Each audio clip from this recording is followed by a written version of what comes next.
कौरव पांडवांच्या अंगच्या गुणांना आणि कौशल्याला वाव देणारे, त्यांना अजोड योद्धे बनवणारे युद्ध शिक्षण देण्याचा ध्यास भीष्मांना लागला होता. या कामी सर्वोत्कृष्ट गुरु फक्त द्रोणाचार्यच होते. द्रोणाचार्यांची भेट होताच भीष्मांनी त्यांना सर्व राजकुमारांना शस्त्र आणि अस्त्रांचं शिक्षण देण्याची विनंती केली. द्रोणाचार्यांनी ती आनंदाने मान्य केली. त्यांच्या सूचनेवर हुकूम सर्व प्रकारच्या शस्त्रास्त्रांच्या, युद्ध प्रकाराच्या आणि बलवर्धनाच्या उत्तमोत्तम सुविधा असलेला आखाडा निर्माण केला गेला. गुरु द्रोणांच्या देखरेखीखाली सर्व राजकुमारांचे शिक्षण सुरू झाले. सूर्योदयाच्या 2 घटका आधीपासूनच त्यांचा दिनक्रम सुरू व्हायचा. वेदाभ्यास, प्रार्थना, व्यायाम, शस्त्रांचे आणि अस्त्रांचे धडे आणि सराव, हत्ती, रथ, घोडे यांच्यावर स्वार होणे आणि अन्य युद्ध कलेतील कौशल्य वगैरे असा दैनंदिन परिपूर्ण मार्गदर्शनयुक्त कार्यक्रम त्यांचा होता. एकदा रात्री जेवत असताना वाऱ्याने दिवा विझला. अर्जुन तसाच जेवत राहिला. घास इकडे तिकडे न जाता सरळ तोंडात जात आहे हे अर्जुनाच्या लक्षात आले. त्याने रात्रीच्या अंधारात आणि डोळे बांधून बाण मारण्याचा सराव सुरू केला.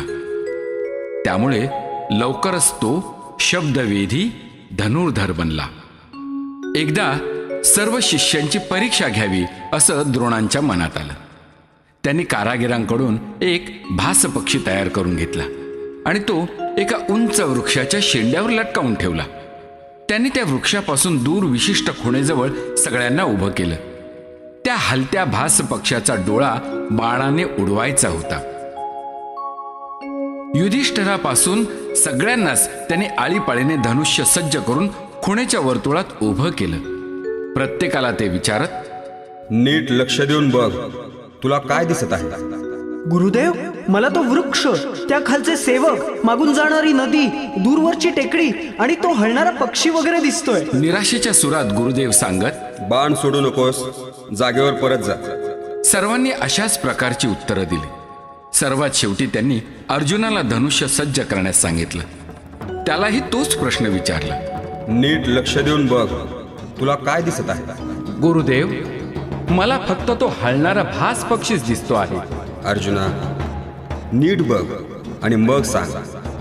गुरुदेव, आता मला त्या भास पक्षाचे फक्त डोकेच दिसते आहे. नीट निरखून बघ. गुरुदेव, आता मला फक्त पक्षाचा डोळाच दिसतो आहे. सोड बाण.